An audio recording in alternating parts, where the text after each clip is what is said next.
Assalamualaikum warahmatullahi wabarakatuh.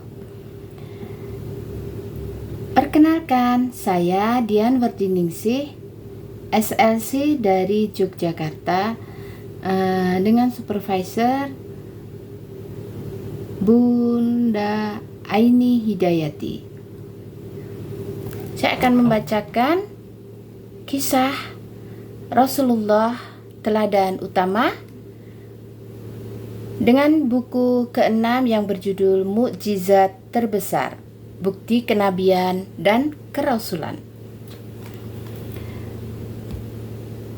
Bayi yang membawa berkah. Kelahiran Muhammad membawa kebahagiaan yang tidak terkira bagi Aminah dan Abdul Muthalib. Keduanya tidak henti-hentinya menimang Muhammad. Senyum kebahagiaan selalu tersungging di bibir mereka. Namun, kebahagiaan ini tidak berlangsung lama. Dalam tradisi bangsa Arab saat itu, seorang bayi yang dilahirkan dari kalangan mereka harus disusui oleh perempuan lain di pedesaan. Itu dilakukan dengan tujuan meningkatkan daya tahan tubuh si bayi. Selain itu, diharapkan kelak anak tersebut fasih berbahasa Arab. Lingkungan pedesaan yang masih alami dengan udara bersih dan segar sangat baik bagi pertumbuhan anak. Watak mereka menjadi lembut, fisik dan inderanya berkembang sempurna. Daya pikirnya jernih, perasaannya menjadi halus. Sebelum mendapat ibu susuan, Muhammad disusui oleh Suwaibah. Namun, tidak berapa lama air susu Suwaibah habis. Aminah menjadi cemas. Sambil menggendong Muhammad, Aminah berdiri mematung di depan pintu. Dia menunggu perempuan-perempuan yang mau menjadi ibu susu bagi anaknya. Hingga lama menunggu, tidak satu pun rombongan perempuan itu mendekatinya. Mereka enggan menyusui Muhammad karena sang bayi hanyalah anak yatim. Mereka berpikir bahwa tidak ada harta yang dapat diberikan oleh orang tua anak yatim. Cukup lama Aminah menanti. Akhirnya, datanglah Halimah As-Sa'diyah. Halimah adalah seorang perempuan miskin dari Bani Sa'ad. Dia memiliki bayi yang masih menyusu. Namun, karena kondisi ekonomi yang sangat kekurangan, air susu Halimah tidak keluar banyak. Halimah membutuhkan uang untuk menyambung hidup. Dia begitu sedih karena tidak ada lagi yang bisa dimakan. Pohon kurma tidak berbuah, kambing juga tidak mengeluarkan susu. Padahal dia dan keluarganya butuh makan. Halimah akhirnya memutuskan untuk pergi ke Mekah. Dia hendak mencari pekerjaan sebagai ibu susu. Halimah menunggang keledai betina berwarna putih. Suaminya yang bernama Al-Harits menunggang seekor unta tua yang tidak bisa diambil air susunya lagi. Mereka mengikuti rombongan para perempuan ke Mekah. Namun, dalam perjalanan, dia selalu tertinggal jauh di belakang. Sampai di Mekah, mereka segera mencari bayi para bangsawan untuk disusui.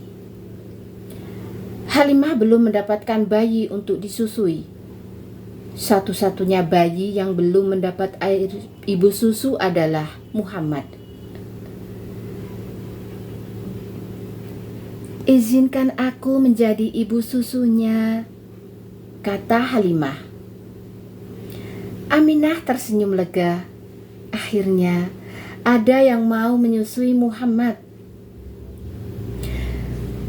Tetapi air susuku tidak keluar banyak. Keluargaku sangat miskin. Aku khawatir tidak dapat merawat bayimu dengan baik, kata Halimah. Berserahlah kepada Allah. Dialah yang akan memberi rezeki kepada kita, kata Aminah. Halimah membawa Muhammad ke kampung halamannya. Di tengah perjalanan, dia hendak menyusui Muhammad. Air susu Halimah tiba-tiba saja mengalir deras. Muhammad bisa menyusu sampai kenyang. Demikian juga dengan bayinya sendiri. Ketika suaminya memeriksa unta yang dikendarainya, dia mendapati puting susu untanya penuh dengan air susu. Dia kemudian memerah susu itu untuk diminum bersama istrinya. Keajaiban kembali terjadi. Keledai dan unta yang semula lemah sekarang mampu berlari kencang. Keduanya dapat menyusul rombongan hewan tunggangan lainnya. Mereka pun bisa sampai di desa lebih cepat. Sampai di desa, Halimah sangat terkejut. Dia mendapati ladang miliknya yang semula tandus menjadi hijau subur. Pohon-pohon kurma berbuah lebat. Domba-dombanya dalam keadaan gemuk, penuh dengan susu. Ini benar-benar keajaiban. Bayi ini membawa berkah yang luar biasa, kata Halimah kepada suaminya. Berkah tidak hanya dinikmati oleh keluarga Halimah. Tetangga yang ikut mengembalakan kambing bersama kambing-kambing Halimah turut merasakannya juga. Kambing penduduk Bani Sa'ad yang digembalakan bersama kambing Halimah menjadi gemuk, penuh dengan susu. Peristiwa ajaib apa lagi yang menyertai Muhammad yang penuh berkah ini? Ayat terkait hewan ternak. Dan sungguh, pada hewan ternak itu benar-benar terdapat pelajaran bagi kamu. Kami memberimu minum dari apa yang ada dalam perutnya, berupa susu murni antara kotoran dan darah, yang mudah ditelan bagi orang yang meminumnya. Quran Surat An-Nahl, surat ke-16, ayat 66. Wassalamualaikum warahmatullahi wabarakatuh.